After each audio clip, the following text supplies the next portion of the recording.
1958, in New York City. My folks are from Savannah. I grew up half my life there and half in New York. I always loved Georgia. My mom told me that when I was a little girl, I used to dance around by myself and sing Rainy Night in Georgia, and Georgia on my mind. My father is a tailor, so I think I have sewing in my blood. When we were growing up, my mom used to try to teach us how to sew. I just didn't want to learn domestic things. I thought I was going to have a big job and boss people around when I grew up. Then my brother got married about 15 years ago, and I wanted to give him something special. So I took photos of his wife's children, his daughter, their extended families, the wedding invitation and wedding photos, and made a quilt from them. But what I did not know at that time was exactly how to put the quilt together. I made every block individually and quilted each one, and then after I finished, I thought, well, now how do you put them together? I came up with my own way of putting blocks together. It turned out to be an as-you-go quilt. For me, quilting has always been about the fabric. I originally started painting. Then one day I was traveling in China and I saw this fabric and I thought, gosh, that fabric is really beautiful. And so I started buying fabric. One day it kind of clicked that fabric is really paint, that I could paint with fabric. I took a couple of classes, and from there I've been quilting non-stop for about. I'm affiliated with the National Black Arts Festival in Atlanta, where I teach quilting classes. About 3 years ago, with their encouragement and support, I formed Ebony Stitchers as a quilt guild for women of color who actually want to produce quilts and exhibit them. I just see so much potential in the women I quilt with. We want to tell our story to the world. We get together once a month, learn new techniques, and give one another feedback. Also, we draw from each other's energy. When I leave a meeting, I go home and tear my sewing room open. I have fabric everywhere. It starts my creative juices flowing. It makes me happy. Miss Mary, as I call her, celebrated her 100th birthday in February of this year. I've known her the longest of any of the other quilters and have interviewed her the most often. She's a person whose history is fascinating and whose wisdom and faith are inspirational. So I'll share her with you all. Mary was born in 1910 in Union County. She moved to Brooke County as a young woman and raised her 9 children there. She had captured my attention in art classes at the Senior Center because her work was always wonderful and indicated that she had a lot of artistic talent. I was eager to see her quilts when she told me she quilted. She was 86 at the time of the Singing Quilts Project in the mid-90s.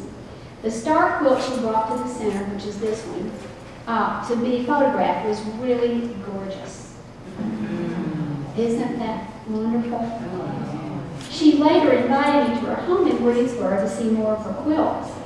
Mary was very articulate and extremely enthusiastic about quilting. The following excerpts from my 1996 interview reveal both her love of quilts and the amazing person that she is. My mother, she quilted a lot, and I'm the oldest daughter, so I learned from her. Way back, we used to buy what they called quilt bundles. You could order them from a Chicago company called Marshall Field.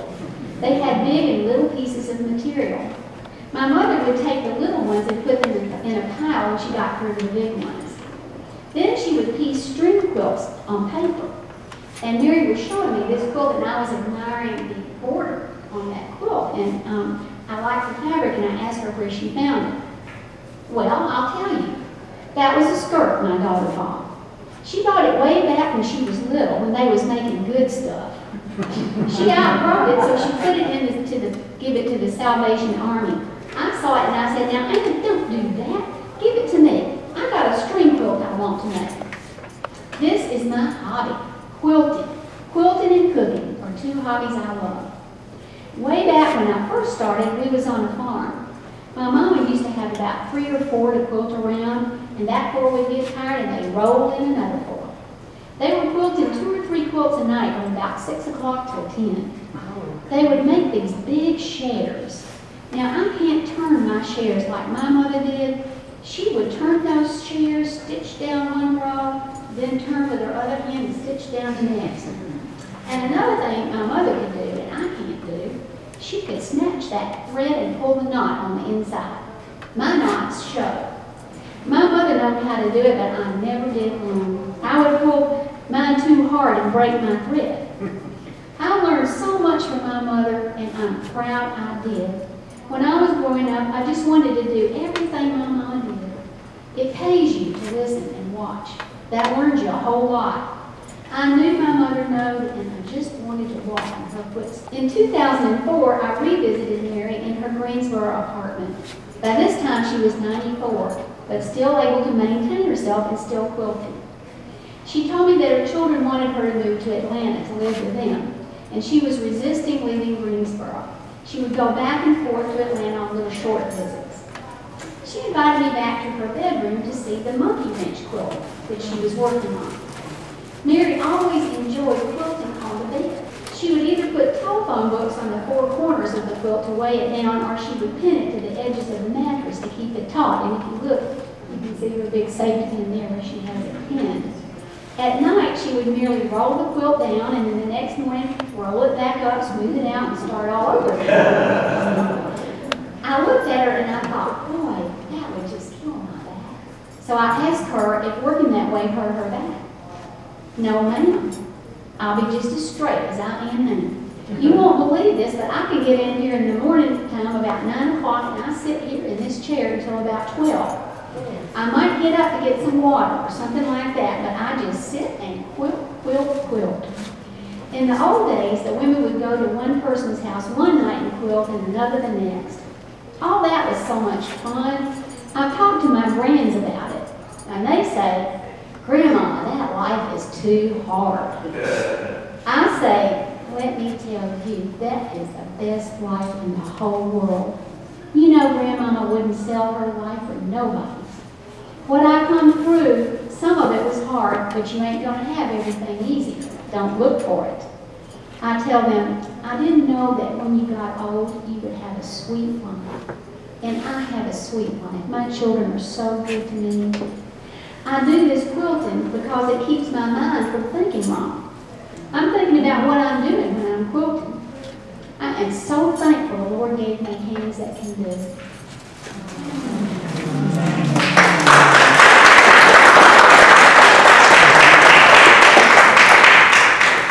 Mary moved away from Greensboro in 2006 to live with her 2 daughters in Atlanta.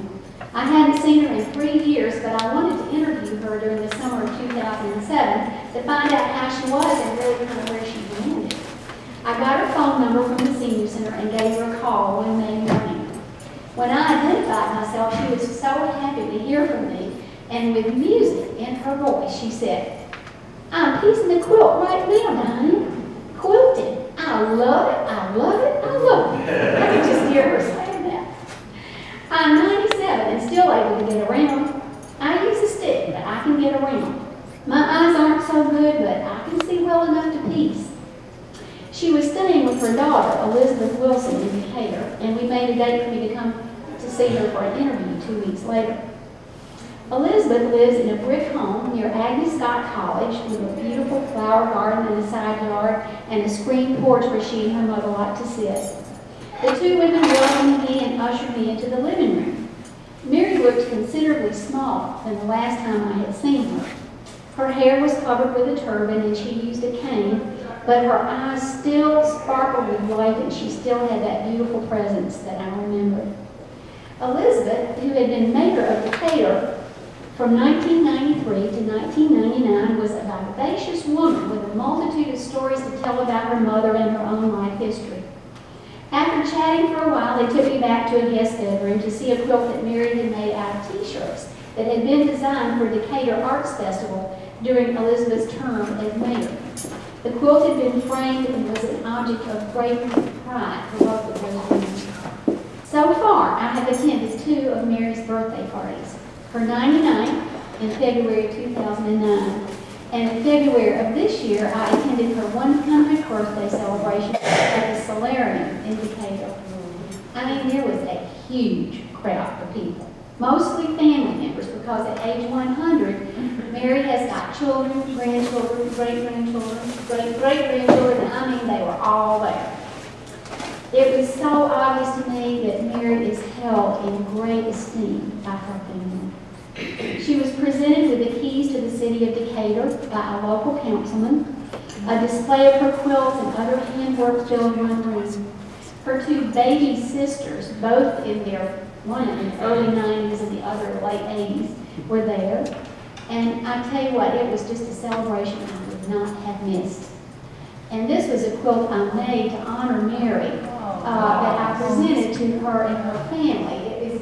It's her sort of the stories that she told me about going across the fields at night from cabin to cabin and with her sitting quilting on the bed in the middle of the field. And up in the top you'll see a star and there's an image of Harriet Powers up there. And then along the bottom pockets I had Mary's stories printed and laminated and stitched in there so that you could pull out part of her story. Since this time, Mary has had a small stroke, and she's now in a long-term care facility there in Decatur on Briarcliff with her two daughters. She's visited daily by family members, and she's receiving wonderful care. I stopped in to see her in early September when I picked up the quilt of hers that we have in this Hands That Can Do show. And it took her a few minutes to recognize me. I knew when she looked at me, she knew me, but you know, it took maybe 5 minutes and then it was like the light went off and she suddenly, oh, Diane. So we started talking quilt. And I loved it. She always gives me the greatest lines. This was the last thing she said. Diane, I am getting out of here as soon as I can. I want to get back to the country because that's where the good stuff is. That's where the quilting is. And I thought, oh, well, you know, still, having had a stroke at age 100, quilting still makes her light up. In the 100-year interval between Harriet Powers and Mary Brown, African-American quilters in Northeast Georgia have carried on a tradition rich in meaning and in artistry. Growing out of a need for warmth, quilts have served a practical purpose as well as a decorative one. Even when life was difficult and materials secondhand, brightly colored quilts kept coming and coming from hands that could and would create. Quilts became a vehicle for sharing time and energy as one woman helped another. It was over the quilting frame that hymns got sung, stories got told, and life got shared. To enter into the world of African American quilters has been one of my greatest gifts. These women have opened their homes and their hearts to me, and I have been inspired. They've taught me the meaning of courage. I have felt their strength and compassion. I see the joy and pride that they take in their work. As they make quilts for their children and grandchildren and nieces and nephews, they have shown me that it truly is more blessed to give than to receive. I am part of a different quilting tradition, but I'll take these lessons and try to make them a part of my own life. My thanks to all the African American women, known and unknown to me, who have made quilts so vibrant and so uniquely their own. I honor their work and their spirit, and I praise their hands that can do.